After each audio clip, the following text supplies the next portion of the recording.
কবিতার নাম রৌদ্র মেঘ বৃষ্টি। হীরালাল সরকার, রবীন্দ্রপল্লী এবং দুর্গাপুর।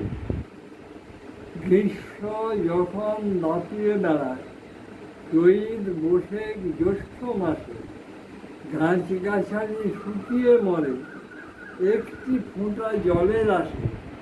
শুকিয়ে গলা চাতক যখন তাকিয়ে থাকে ঊর্ধ্ব পানে, কুকুর দেহের জ্বালা জোড়ায় নালার জলে মৃদু স্নানে, ঠিক তখনই দয়াময় ওই পবন দেবের টনক নড়ে, ডাক পাঠিয়ে বর্ষাকে দেয়, পাঠিয়ে দেয় ধরার পরে। আষাঢ় মাসে বর্ষা আসে, মাঝে মাঝেই বৃষ্টি নামে, শুকনো পুকুর খাল বিলেতে ধীরে ধীরে জল জমে। শুকিয়ে যাওয়া গাছগাছালির মুখে আবার হাসি ঝরে, চাষির সাথে চাষি বউ বেরিয়ে পড়ে মাঠের তলে।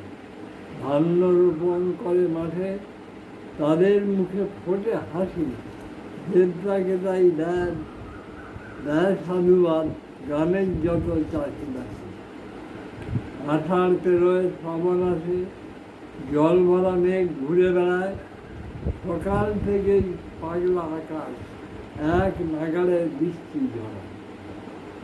বিরামবিহীন বৃষ্টি পড়ায় নদী পুকুর উপচে পড়ে, বান এসে যায় গ্রাম শহরে, ভাসে সবই জলের তোড়ে। বানভাসী সব আত্ম মানুষ ত্রাণের আশায় থাকে, জীবনহানি ফসলহানি সঠিক হিসাব কেই বা রাখে। উদ্বেগ আর ভয় দিয়ে মানুষ দেবতাকে ফের স্মরণ করে, বলে সবাই প্রভু বাঁচাও মোদের, বৃষ্টিটাকে বন্ধ করে। নইলে সৃষ্টি ধ্বংস হবে, মরবে মানুষ, মরবে পশু। বড় বাড়ি ঘর আর গাছপালারও থাকবে না কোনো কিছু। গাছপালা নাও, থাকবে না কোনো কিছু।